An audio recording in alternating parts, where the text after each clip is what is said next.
Welcome to my channel C.S. Lewis Spirit. In today's video, something truly different is about to unfold. It began on an ordinary morning, a soft breeze brushing against the windows, birdsong quietly humming in the background. No lightning, no voice from the sky, just peace. Yet in that stillness, something stirred deep inside Daniel, a quiet soul burdened with too many unanswered prayers. He wasn't a priest or a prophet, just a man, broken, tired, and hanging on by the last thread of hope. For weeks, he'd been whispering the same question into the void. God, are you still listening? And then it came, not in the way movies show, not with clouds parting or angels descending. It came as a strange, weightless feeling in his chest as he opened his front door.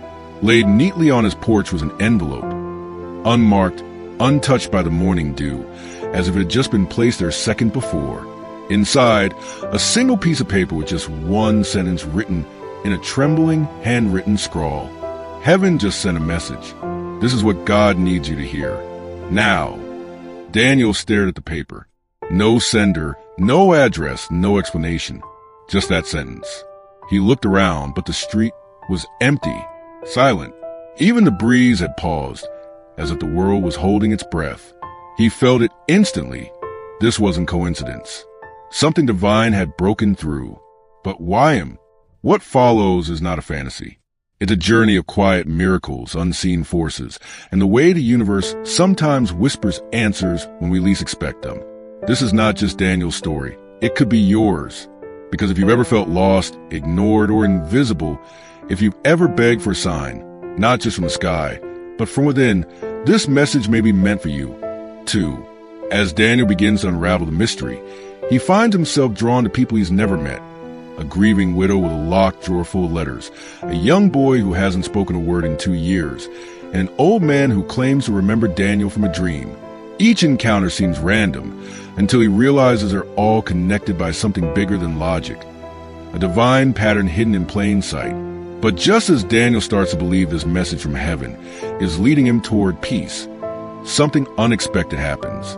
A second envelope appears, and this time it warns him. Not every voice you hear is from God. Now he's torn between trust and doubt, between faith and fear. Who's really sending the messages? And why him? Is he being guided toward something sacred or something dangerous pretending to be divine? Before we go any further, stop for a moment and ask yourself, if heaven really did send you a message today, would you recognize it? Stick around, because what happens next will change the way you see your struggles, your prayers, and your purpose. The message is real. The question is, are you ready to hear it? The next scene will reveal what Daniel does with the second envelope, and it will turn everything upside down. Daniel stood in his living room, staring at the second envelope like it might suddenly catch fire. His hands trembled slightly as he turned it over.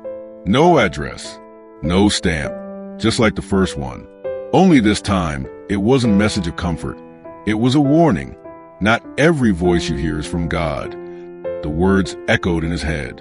Was this a test, a trap, or something darker? He couldn't shake the feeling that this message wasn't meant for just him. Maybe others were receiving these notes. Maybe there was something bigger happening that no one was talking about. For a moment, he thought about tossing the letter in the trash and pretending none of it happened. But deep inside, he knew he couldn't. Something had already shifted. He was already in it, whether he wanted to be or not. Daniel hadn't always been the type to believe in signs. In fact, just 6 months ago, his faith was hanging by a thread. His marriage had fallen apart. His mother passed away unexpectedly. And the career he spent 2 decades building vanished overnight. Everything he trusted, gone. All he had left were his thoughts, long walks at night, and silent prayers that never seemed to go anywhere. That's when the dreams began. They were strange, vivid dreams. A white staircase floating in a dark sky. A burning tree with golden leaves that never turned to ash. A faceless figure, always watching from a distance but never speaking. Daniel dismissed them at first. But after receiving the first envelope, the dreams returned, stronger, more urgent. In one dream, the faceless figure finally stepped forward and handed him a third envelope. He woke up gasping for air. The next morning, there was no new letter, but something told him it was coming. Unable to ignore it, Daniel began searching. He started writing down every detail from the dreams. He walked back to the corner where he'd first seen the strange cat that stared too long. He even visited the local church he hadn't stepped foot in for years. Nothing felt like coincidence anymore. Every look from a stranger, every flickering streetlight, every whisper wind, all felt connected.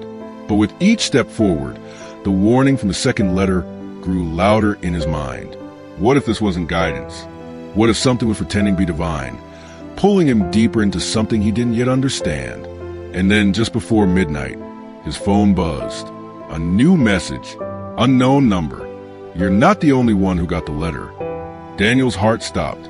Daniel stared at his phone, the glow of the message flickering in his dimly lit kitchen. You're not the only one who got the letter. No name, no picture, just those words. He read them over and over again, pulse rising. He wanted to reply, ask who it was, but something told him to wait. What if replying made things worse? What if this wasn't a warning, but a lure? He sat down, mind racing. If others had received similar messages, were they all being led towards something or away from it? Was this part of some divine test or a deception? Every possibility made the air around him feel heavier. He remembered the old man from earlier that week, the one at the bus stop who seemed to recognize Daniel without ever having met him. You're walking the path now, the man had whispered with a strange smile. Back then, Daniel had brushed it off. Now it haunted him. Later that night, Daniel made a decision. He would track down the others. If someone else had received a letter, maybe they knew more. Maybe they had answers. He scoured forums, social media, even obscure spiritual blogs. And then, buried in the comments, a forgotten video titled Signs from Heaven, Real or Delusion, he found it. A woman named Mara who wrote, I got a letter too. No return address. Just said it's your turn to listen. Been afraid to sleep since. Daniel messaged her immediately. What he didn't know was that Mara was already being watched. Just days before, she had told her best friend about the letter. And the next day, her car brakes failed. She thought it was coincidence. But after the second letter came, warning her not to trust anyone, she wasn't so sure. And now Daniel had reached out. Mara didn't reply right away. For hours, Daniel sat staring at the screen, refreshing page. Doubts crept in. Maybe he had scared her. Maybe she thought he was part of whatever was behind these messages. But just after 2 a.m., a new message popped up. We need to meet, but not online. Too risky. She sent an address, an abandoned bookstore on the edge of town. Daniel hesitated. He didn't know this woman. He didn't know who was watching her. But something deep inside told him this wasn't random. Their paths were meant to cross. He got in his car and drove through the silent streets, heart pounding with every turn. The city felt strange, like something was watching from the dark. Even the air felt thinner. When he reached the bookstore, the lights were off. The windows were dusty, long forgotten. But the front door creaked open before he even knocked. Mara stood there in the shadows, pale, quiet, eyes wide like she hadn't slept in days. You got 2 letters, she whispered. Daniel nodded. 3, if you count the one in my dream. She didn't react with surprise. Then it's already started. They move inside, behind rows of collapsed shelves and torn pages. That's when Mara pulled out her phone and showed him a picture. Another letter, but this one burned around the edges. The message?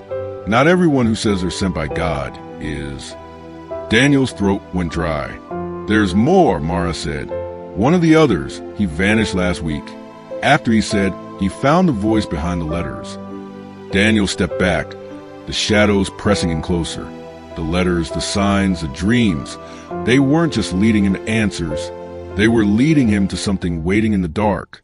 And it had been waiting a long time. Daniel's breath caught in his throat.